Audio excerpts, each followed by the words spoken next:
Politikus PDIP Marwarar Sirait resmi keluar dari partai.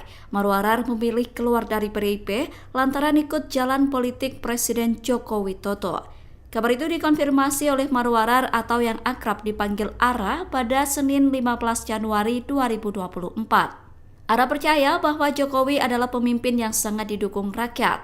Hal itu terlihat dari angka kepuasan publik terhadap kinerja Presiden Jokowi yang bisa mencapai 75-80%. Dikatakan Ara, dirinya memilih bersama dengan Presiden Jokowi dalam pilihan politik yang diambil. Ara mengatakan dirinya berpamitan langsung ke kantor DPP PDIP. Ia bertemu dengan Wakil Bendahara Umum PDIP, Rudianto Tjan, dan Wasekjen PDIP Utut Adianto. Meski sudah resmi keluar dari partai, Ara berpesan agar para kader PDIP tetap loyal. Ara kemudian menyampaikan permohonan maafnya karena keluar dari PDIP. Dia berharap PDIP bisa mendapatkan kader yang loyal kepada partai dan lebih profesional darinya.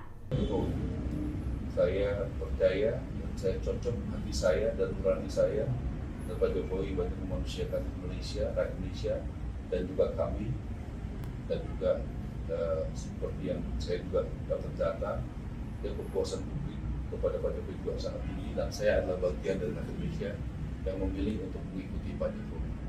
Mohon maaf sekali lagi kalau banyak kekurangan Pak, saya kembalikan kartu anggota ini.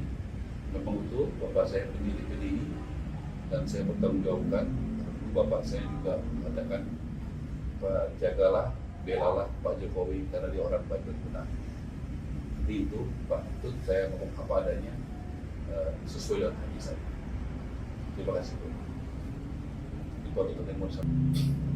Ara Sirait sebagai sahabat, pengembalian kartu ini kami terima, akan kami laporkan kepada Ibu Ketua Umum dan Pak Sekjen dan di rapat DPP terdekat mengenai sikap Pak Ara. Sebagai sahabat, saya selalu menghargai, menghormati keputusan apapun yang diambil oleh Pak Ara dan apapun yang terjadi kita tetap menjadi sahabat. Pasti waktu saudara saya sendiri. Terima kasih.